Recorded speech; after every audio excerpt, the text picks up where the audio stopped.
Good afternoon, everybody. Today, I want to speak to you about stress. Of course, so many of us understand that we have a lot of stress.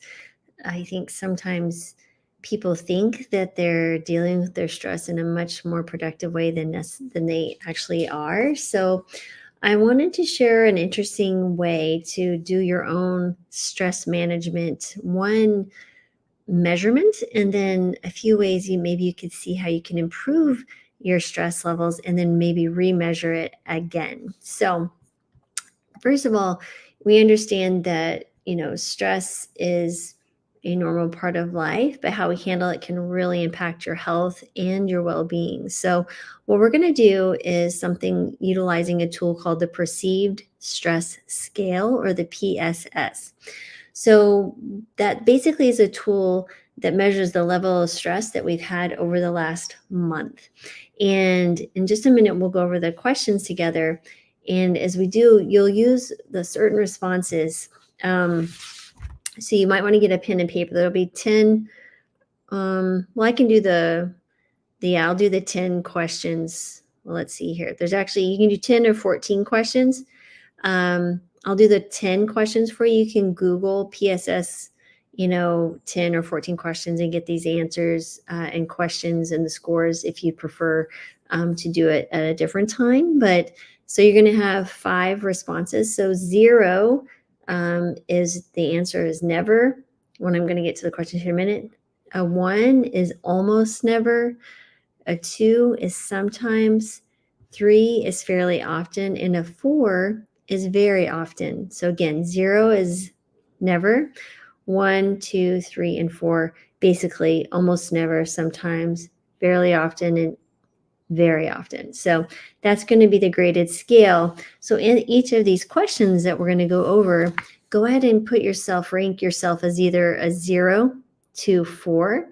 And then we're going to add the score, and I'll share what those mean for you. And then at the end of the quiz, I'm going to walk you through 5 ways that you can actually improve your stress once you kind of reflect on what your scores indicate to you and what answers that you scored high on, because I think that's a great place to start thinking about how can we deal with stress in a more healthy way. Because people always tell you, handle your stress, manage your stress, go do some stress reduction technique, but we never really truly understand how to measure it. So I think this is a really important reflective tool.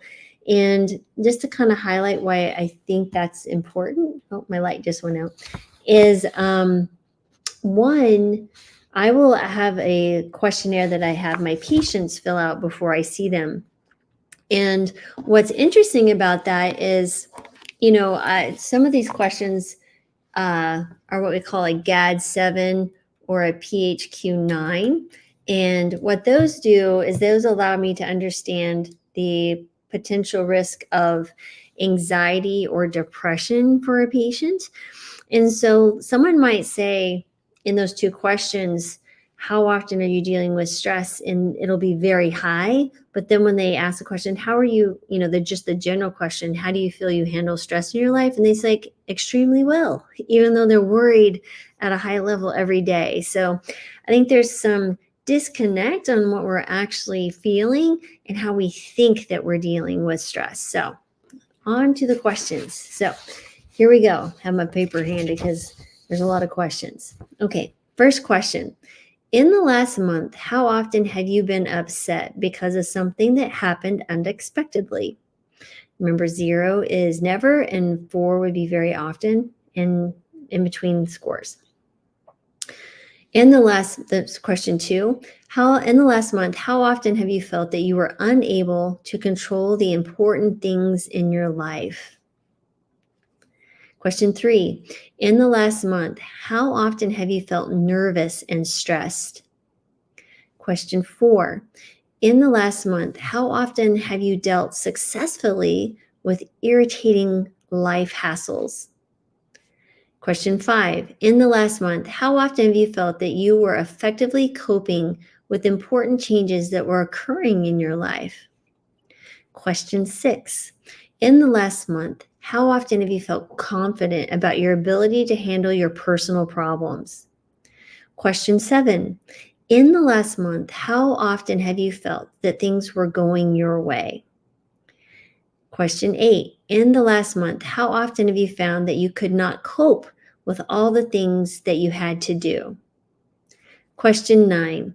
In the last month, how often have you been able to control irritations in your life?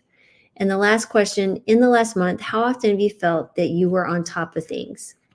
So with these scores, for the scoring, questions 4, 5, 6, 7, 9, and 10 are what we call positive items and need to be reverse scored.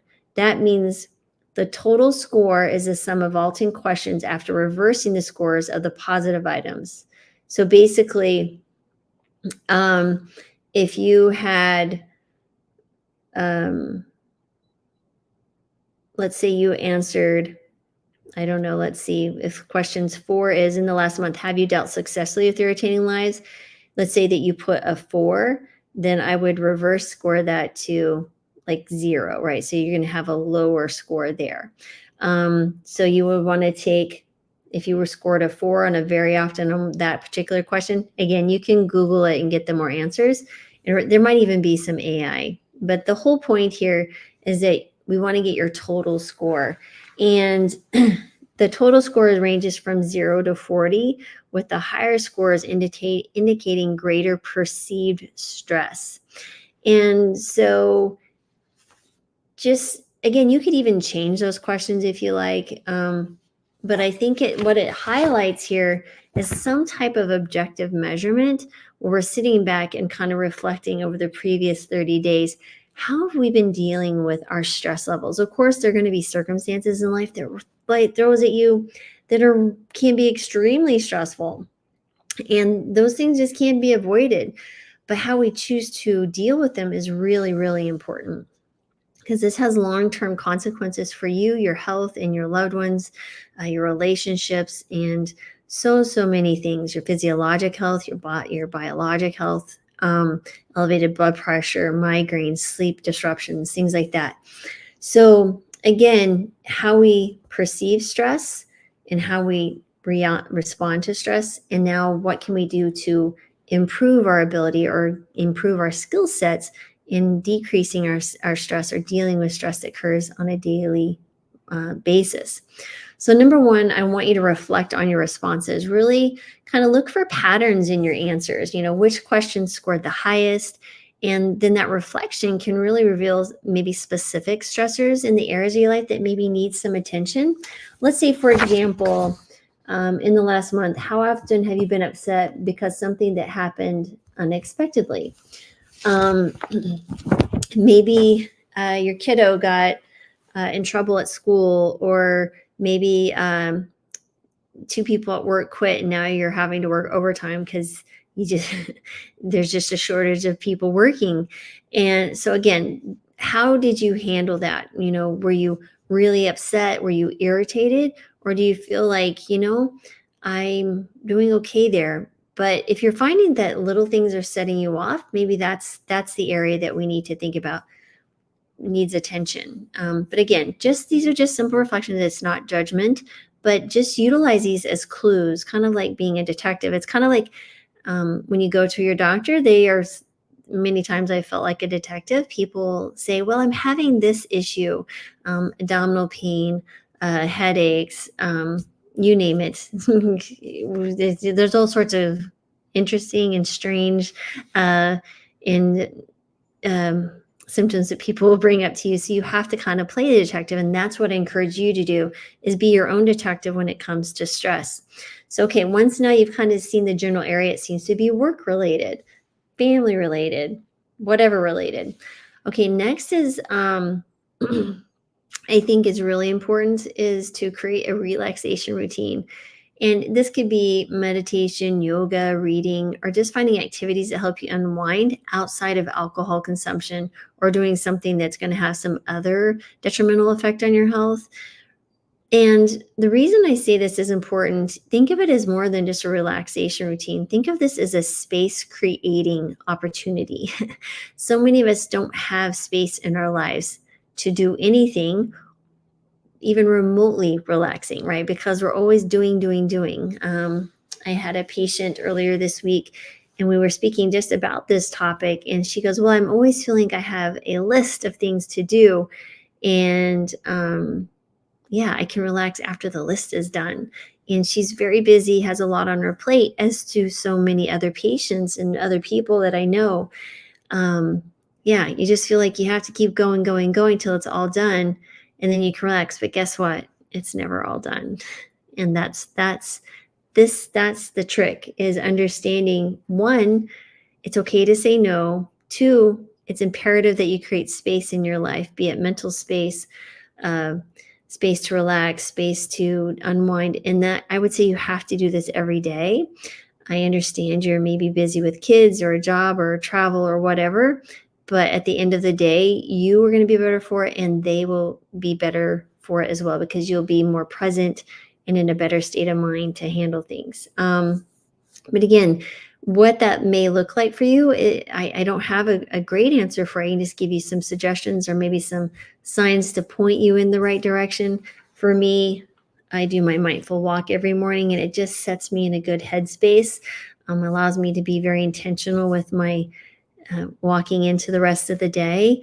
And yeah, so a new thing that my husband has adopted is he likes to say, it is what it is. And what's so funny about that is it's a new thing for him to start saying that, but it's really helped him de-escalate from, maybe some more irritative things. Maybe let's say it's at work or something else. And he's just really become he was always a joyful, kind person, but he's much less stressed, right? You'll just see the stress kind of deflate, because when you say that, you almost start giggling, because it's entertaining once you get out of your head and start thinking, stop thinking the worrisome thoughts and the future tripping, and thinking, oh my goodness, this is what's going to happen and that's going to happen. And you're like, it is what it is. I've accepted these circumstances. You start laughing about some of the things that you get highly stressed about. At least I do. And trust me, there is a lot going on up here that a lot of other people would enjoy laughing at as well. Much so, very much so. But that's none of your worry. But next, moving on, is really establish connections, really taking care to continue those relationships that feed your soul, so to speak, right? So if you find that there is someone in your life that brings you absolute joy and you just feel energized around and just can't wait to be with them again, feed it, please. Let them know how much you care for them and just how much you mean to them, or they mean to you, because I'm sure you mean a lot to them as well. But yeah, that's really important, guys, that we acknowledge those in our lives who are your ride or die, right? And so don't forget those folks. Just reach out to them, and I think that'll make you feel good as well. Next, I think it's really important, whenever you do decide to set a goal to try to improve your lifestyle. Let's say you're wanting to eat healthier or exercise or sleep better, work on your sleep hygiene, really set achievable goals. And these are small goals, guys. And I promise you, they do stack up on each other. A 100-story building is not just built suddenly overnight. It's built one brick at a time. And so if you want to tower above the current life that you have and be able to see and go beyond what you've always felt like in the rut, you have to build your habits one step, one brick, one activity at a time. And don't feel overwhelmed or saddened by the fact that you're just going to have a long journey ahead of you. Then all you're doing is creating more stress. But if you think, what is the one thing I can do in this very moment, which is the only moment we really have? The future has yet to happen. And when the future happens, guess what? You're going to be in the present moment. The past has already happened. It's a story. It's there. You can ask 10 people who witnessed the exact same thing what happened. They're going to give you 10 different stories. So the story that's in your mind may or may not be an accurate portrayal of what actually happened. However, I do know that the more attention you give it, it feeds it and keeps it alive, right? It's only alive in our head. So if there's a troublesome past, get some help to help you work through that. And then understand that these are thoughts and experiences. Yes, they may have shaped you and created difficulties. But at the end of the day, it's your choice to allow them to continue living. And I'm not saying trauma shouldn't be dealt with. I'm absolutely not saying that at all. But it is an important thing to acknowledge that you do have power to move past it, and you certainly can, because you are amazing. So next, I think the last one is what I'm always telling you guys. Time to practice some mindfulness, because the moment that you come back to this moment and this reality, and literally this moment is all we have, stress just falls away. Because I'll give you a great example of something that happened recently in my own life. We lived in Colorado before we moved to California, and we have a condo and we're renting it. Last year, we had a leak into our neighbor's ceiling. She called me, and I was just happened to be in Denver, and so that was a nice little $2,000 because there was a bathtub leak from above in our unit to our neighbors, and that's how we were alerted. And we have lovely tenants. Well, then I just got a letter 2 days ago from our HOA in Colorado saying that there was hail damage to all the buildings in our little unit area. I don't know, 400 units. I don't really know. And apparently it was quite severe and more than they expected. So they're doing a special assessment, meaning they're going to say, hey, besides the amount of money that you pay monthly to be part of the HOA, we're going to give you another extra bill. Guess how much that bill is going to be? Yeah, $13,000. So here I am, just plugging along in my life. I don't have an extra $13,000 just to hand out to willy-nilly. But every single owner who lived in that condo got that letter. And I'm sure that it was a fun expletive went out. I was interesting how I handled that. Typically, I would have been highly stressed and worried. But when I read it, I was like, it is what it is. What can I do? I can only pay what I can.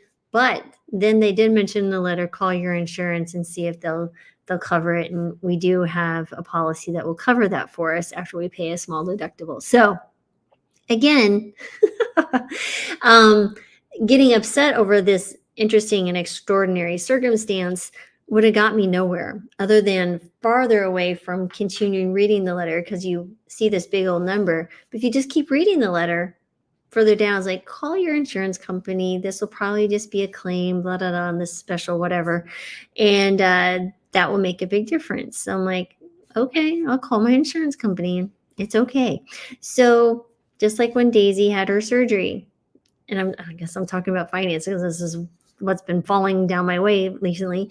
$5,000 to fix her ACL. This is literally my fourth child. It's a furry fourth child. I'm going to do what I need to do. And we happen to have pet insurance. It's not super expensive. And we've paid it since day one, since we got her 4 years ago. And guess what? They paid all of it but $900. Like, sweet. And so for me, this is how I choose, right? It's just like, it is what it is. I can only do what I can do. People aren't going to die if I don't pay this immediately or whatever. I've got to figure it out. And, coming from my childhood of much lack monetarily, it's interesting how you can develop some interesting stories in our head around certain things. And then you kind of get this continual discontent. So anyway, I went down some serious rabbit hole. Sorry, guys. But I hope that helps you understand that you absolutely can change your normal response to highly stressful situations. I wouldn't say highly, typically perceived as highly stressful situations. Yeah. So there's that. And I have many, many more of those. And I'm sure we all do. But now I tend to Google it myself because it is interesting. What can I do? I hope this was helpful, guys, but check it out. It's just another way. Another way to do this would be to journal, just keeping tabs on your health. But I like data and I love the numerical component of this because I can add it up. I'm like, am I going up or down? It's kind of like a scale of your weight, blood pressure, things like that. So hope that was helpful. I never know what's going to help you, but I always have these ideas that pop up in my head and they don't go away. And I know that's the one I need to talk about today because someone out there, hopefully it'll resonate with you. So as always, I got to jump, but we're having the Healing Kitchen here in a few minutes. And if you're not aware what the Healing Kitchen is, check it out at drmarbus.com. I also see patients across the country and licensed all 50 states. Happy to see you as well. So hope this was helpful. You guys have a wonderful, blessed day. And always, thank you for being here. And I am sending my gift back to you with peace, joy, love, healing, and abundance. Because guess what? We all need more of that in this world. So thank you guys for being here. I so appreciate you. All right. Take care.